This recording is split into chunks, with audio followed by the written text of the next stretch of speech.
Salam sejahtera saya ucapkan kepada Dr. Sarifah. Saya Claudia Simon, nombor matrix 74503.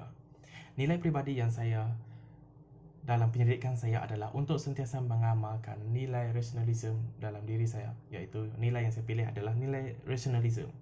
Rasionalism adalah satu kaedah penyelidikan dan uji kaji yang menyatakan bahawa akal adalah sumber utama pengetahuan. Dari apa yang telah saya pelajari tentang rasionalism ini adalah keupayaan seseorang untuk berfikir secara logikal dengan menggunakan akal fikiran yang rasional dalam melakukan sesuatu perkara. Apabila saya melakukan penyelidikan dalam kajian yang saya jalani, saya akan bersikap rasional dalam membuat penyelidikan kajian saya. Ini kerana saya berpendapat bahawa dengan adanya nilai rasionalism dalam diri saya akan lebih dapat membuat kajian dengan menggunakan akal fikiran saya secara logikal bersesuai dengan keadaan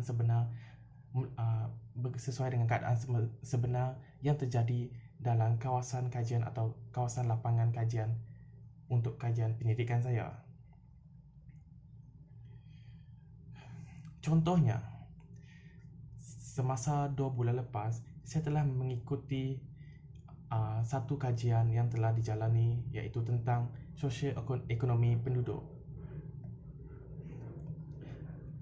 Semasa saya menjalani kajian tersebut ataupun semasa saya membanci para penduduk tersebut, saya mengamalkan nilai rasionalism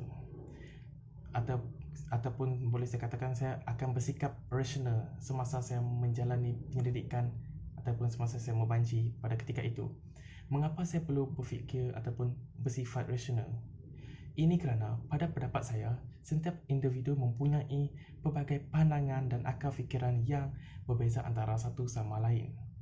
Oleh itu, semasa saya menemu ramah penduduk untuk menjawab soalan berkaitan dengan kajian yang telah saya jalani, saya akan membina ayat pertanyaan saya mengikut kesesuaian siapa yang saya temu ramah supaya tidak terjadi berlakunya salah faham antara saya dengan orang yang saya temu ramah. Dan saya akan berfikir secara rasional tentang segala ayat-ayat yang saya guna semasa saya membanci dan bertanya soalan kepada mereka. Oleh itu, saya akan bersikap rasional dalam apa jua keadaan dengan menggunakan akal fikiran saya mengikut logik keadaan yang sebenar. Rasionalism juga bukan sahaja mengajar saya tentang fikir secara logik, tetapi ia mengajar saya bahawa ilmu pengetahuan merupakan sesuatu yang sangat penting.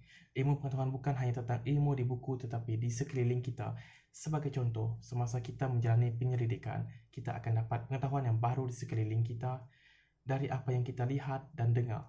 Ini semua memerlukan nilai rasionalism supaya apa yang kita kaji lebih utuh sebagai satu pengetahuan kepada kita. Sekian, terima kasih dari saya. Terima kasih.